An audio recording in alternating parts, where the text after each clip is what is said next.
បាទសួស្តីបងប្អូនទាំងអស់គ្នាថ្ងៃនេះយើងរៀនពាក្យវិញម្ដង여러분 안녕하세요 오늘은 단어를 배워봅시다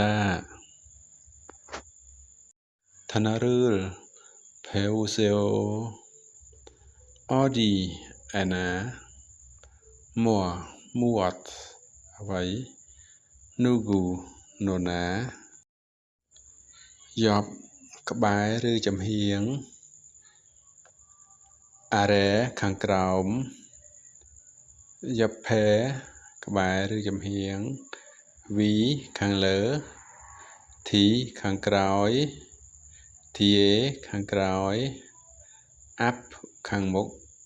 អាផេខាងមុខផាប់បាយប៉ាំងនំប៉័ងមូលទឹកអូយូទឹកដោះគោគូគីសាច់បាទសាច់ជ្រូកសាច់គោសាច់ត្រីហ្នឹងណាគូគីបាទភូលគូគីសាច់អាំងមេកជូស្រាបៀរ coffee កាហ្វេឆាតែសេងអ៊ីលខួបកំណើតចាន់ជីពិធីជប់លៀងធោសខ្វានបនណាឡៃកនមូលអាគារស៊ីកតាំងផ្ទះបាយកូតកាកែហាងលក់កាសចំហាងសិភៅខ្យងវ៉ុនមន្ទីរពេទ្យ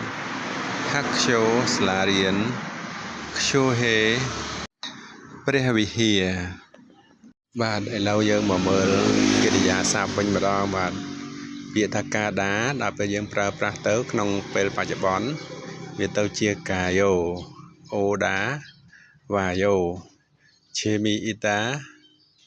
ឆេមីអ៊ីសាយោជូអាហាដាជូអាហេយោម៉ាណាដាម៉ាណាយោអ៊ីដាអ៊ីសាយោ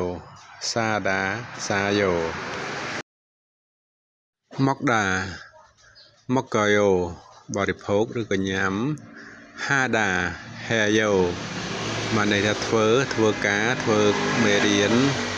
ធ្វើអ្វីហ្នឹងហៅហេបាទហេយោជីកដាជីកកយោថតរូបបាទគីពឺដាគីពយោបាទសប្បាយរីករាយអាល់ដាអារ៉ាយោដឹងឬស្គាល់កុងប៊ូហាដាកុងប៊ូហេយោសិក្សាណូរេហាដាណូរេហេយោចម្រៀងការច្រៀង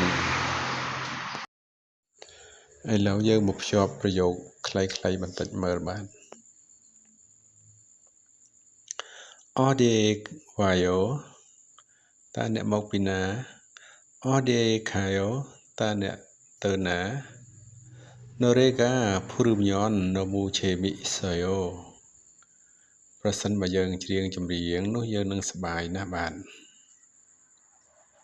ខុងគីកាណូមូឈួយយោបាទខ្យល់អាកាសល្អណាស់អឌីអ៊ីសាយោនៅកន្លែងណាខ្វាយអ៊ីលសាយោទិញផ្លែឈើផាប៊ឺលមកកយោ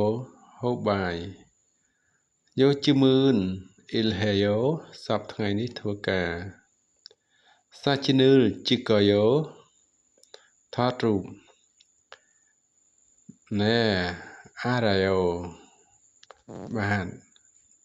ខ្ញុំស្គាល់ហើយឬក៏ចាស់ខ្ញុំស្គាល់ហើយខ្ញុំដឹងហើយ